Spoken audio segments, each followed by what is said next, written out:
So the shapes of metal really are the inspiration of most of my series. Hi, my name is Kelly O'Neill and I'm a 3D mixed media artist. So when I'm treasure hunting at the salvage yard, I will find some metal that will just inspire me in some way. And usually that metal will inspire 3 to 4 different pieces within a series. And so it's either the shape, or it's the color, or it's the size of the metal, or maybe the metal itself might inspire something else. But that's really what starts a series with me, is a piece of metal that's inspirational. This piece is one of the very first pieces I made. It's mostly made of spoons. When I first started welding, I got all my metal from a reuse center in Ann Arbor. And although I liked working with household objects, I found that I really couldn't be as creative as I wanted to be.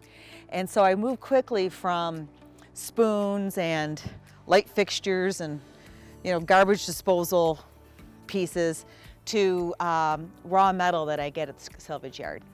A lot of my work I have here at my house, and a lot of them are finished in powder coating. Some of them are oxide out of the natural patina of rust. A lot of the pieces that I have in my yard are some of the very first pieces I ever made, and some of them are quite large and difficult to sell, and others are just my favorite that I will never sell because there's emotional connection with that piece. Although I have to admit, I have one of those yards that I think people drive by and take a double look, because not that I have too much art, but I do have a lot of art in my yard. My dad made me this whale that I have hanging in my house, and it's a beautiful piece of artwork. He rakued it, which is a Japanese firing process that is very difficult to do, especially on large pieces, and it turned out perfectly. It's hanging in my house today, and so I get to enjoy that every day. So my father was a Renaissance man. Since I can remember, oil painting, photography, candle making, and he eventually settled on clay, ceramics. He was a wonderful potter, and he did that for over 20 years. And for years, I talked about making stands or holders for his vessels, because I wanted to elevate them and celebrate them, give him a little more credibility, as well as differentiate his work from other potters. And we talked and talked and talked about it. And of course, I'm raising a family at the time. And then he was diagnosed with lung cancer. And so I said, well, time to stop talking, time to start doing. So I took a welding course at Washtenaw Community College. And unfortunately, he passed away before we actually had a chance to work together. But he was a prolific potter. So when he passed, he had tons of work that was still unfinished. So I promised my mom that I would finish his work.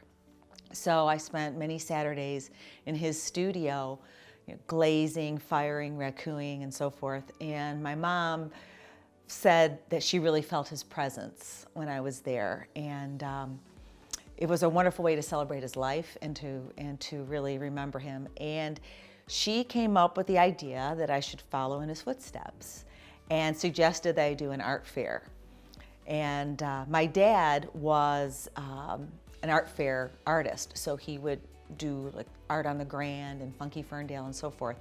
So she contacted the Art on the Grand team and had told them that my dad had passed away, and they loved my dad, so they were completely open for me coming into the art fair, late by the way, and selling my dad's work alongside my work with the stands that I had made for his pottery. And it was such a wonderful experience that that's kind of where my journey began. This piece here, my dad and I worked together on it. This is raku, and it's a combination of slab rolling, and then we used some crushed up clay in here, and then I highlighted that with just some copper paint.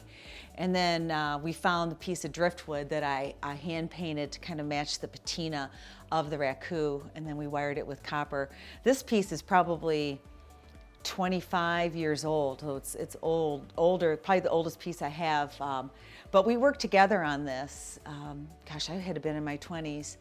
And I guess, yeah, like I said, he inspires me every day. And when I look at this piece, it just reminds me of him and how special he was. So the supermoon piece that I made from my dad's drum was the inspiration for the Celestial Exploration art exhibit that's currently at the Farmington Hills City Hall. And it was that piece that inspired the idea of the stars, the moons, the galaxies, and it really, it was the conscientious effort that I made, and it was easy to follow that particular stream of consciousness because it was inspired by something that was so important to me. So this here is the centerpiece. So what I'll do is I'll straighten this out, and then I will punch additional holes in here just to add a little more visual interest. And then I will use these pieces here, and I'll weld these to the side, and I will punch a hole here, and then I'll apply stainless steel wings on both sides.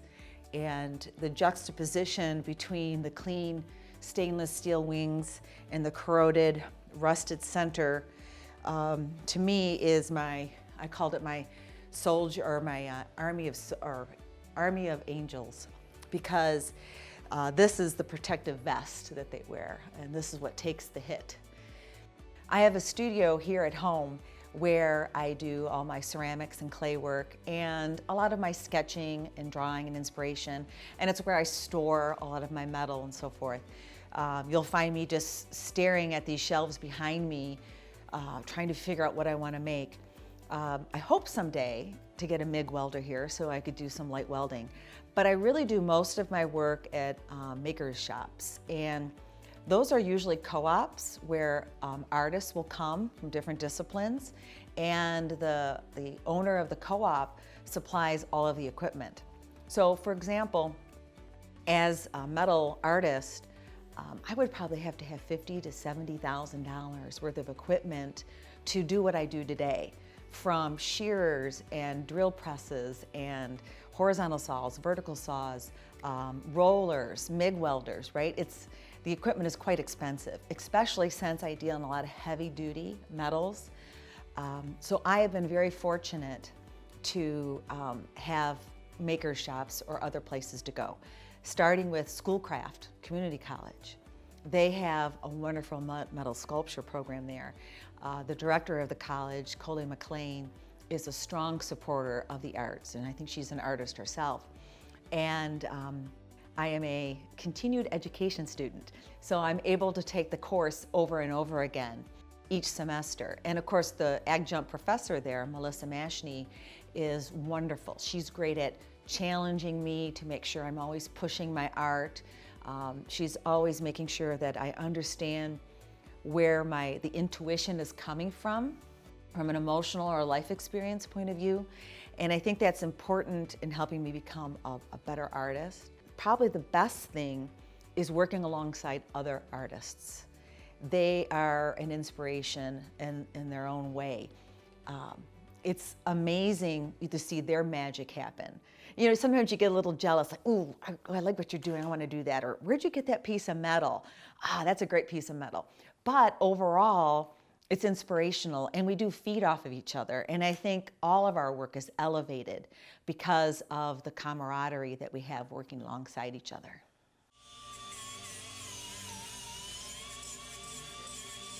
To me, art is a verb in the sense that I'm creating art, I'm arting, and it's the process of building something is where I find my joy.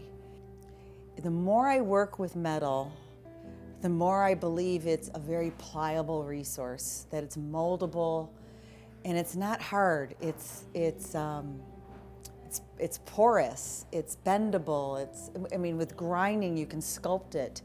And so even though it's perceived metal in our world as being a hard substance, to me it's not. It's a pliable medium in which I can mold and create something that I see in my mind's eye.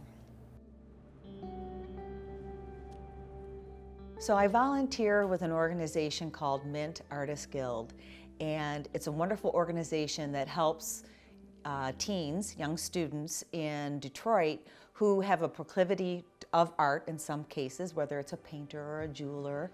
And what this organization does is try to give them life skills and art skills so that they could pursue a profession in the art as an artist. And whether it's a workshop or it's an opportunity to sell their work at an art fair, it's about life experience as being an artist. And I get a lot of gratification out of helping young teenagers who are just starting their art career. My piece is made from recycled metal. It's titled Cocoon. It depicts my opening up after I retired from General Motors and discovering my artist side of myself. So it has a natural patina of rust on the outside, and inside is a beautiful powder coat of aquamarine, which represents kind of my new birth, or as I call my life 2.0. I was very fortunate to be part of the art call for the Farmington Hills Cultural Arts Division art call that they had earlier this year. And I was asked to put a piece in the exhibit. And we had an opening reception for the artists and their friends and family. And I was also fortunate to win the People's Choice Award. The Cultural Arts Division, Rachel and Carla are top-notch people. It was a joy to work with them. They're professionals. You can tell that they absolutely love what they're doing. They are living their best lives. And if I could do it all over again, I think I would have followed an artistic career earlier, because I'm finding so much joy and I am enjoying other people's joy too. And I could tell you that division and those ladies do a fantastic job. One of my philosophies is I always say yes, and then I'll figure out how to do it. And that has bode me well so far. I've been pretty lucky in what has come my way in the last year as being a full-time artist. So when you ask me what's coming up next, I don't know, but I'm going to say yes to it.